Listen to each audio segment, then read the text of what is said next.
નમસ્કાર પંકજભાઈ. નમસ્કાર સાહેબ, વિધાનસભા સત્ર ગુજરાતનું ચાલુ છે. આપ ભાજપના ધારાસભ્યો ત્યાં ઉપસ્થિત છો, કોંગ્રેસના ધારાસભ્યો છો. હવે સાહેબ, આપણે કંઈક રજૂઆત કરી છે. પંકજભાઈ મહેતા, તારાચંદભાઈ છેડા, નીમાબેન, રમેશભાઈ મહેશ્વરી અને વાસણભાઈ આહિર.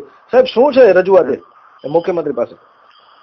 અમે આજે કચ્છના 5 ધારાસભ્યશ્રીઓ મુખ્યમંત્રી શ્રીમતી આનંદીબેન પટેલ પાસે જઈને કચ્છની જેટલા પણ વિસ્તારની અંદર વરસાદ નથી પડ્યો અથવા ઓછો પડ્યો છે અને ઘાસ અને પાણીની જે પરિસ્થિતિની તકલીફ છે તેવા વિસ્તારો માટે રજૂઆત કરી અને ગૌશાળા અને પાંજરાપોળો એ પણ નિયમાનુસાર સહાય સરકારની મળે તેની રજૂઆત કરી છે.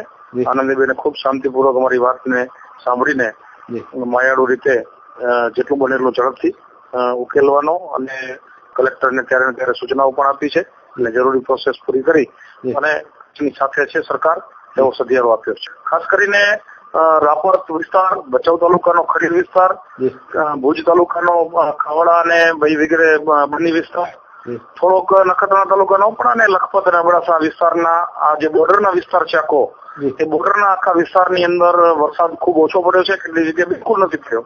આ વિસ્તારની અંદર પશુપાલકોને ઘાસ પણ મળી રહે અને પીવાનું પાણી મળી રહે. સંસ્થાઓ ઉપર પણ પશુઓનું ભારણ વધી રહ્યું છે. રાપર હોય, મનફરા હોય, લાકડિયા હોય, આ પાંજરાપોળોની અંદર દિન પ્રતિદિન પશુઓની સંખ્યામાં વધારો થઈ રહ્યો છે.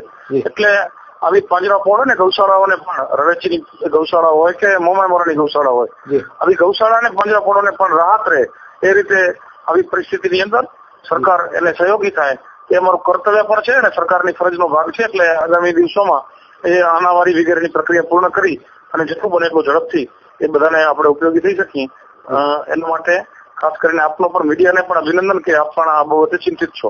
જી.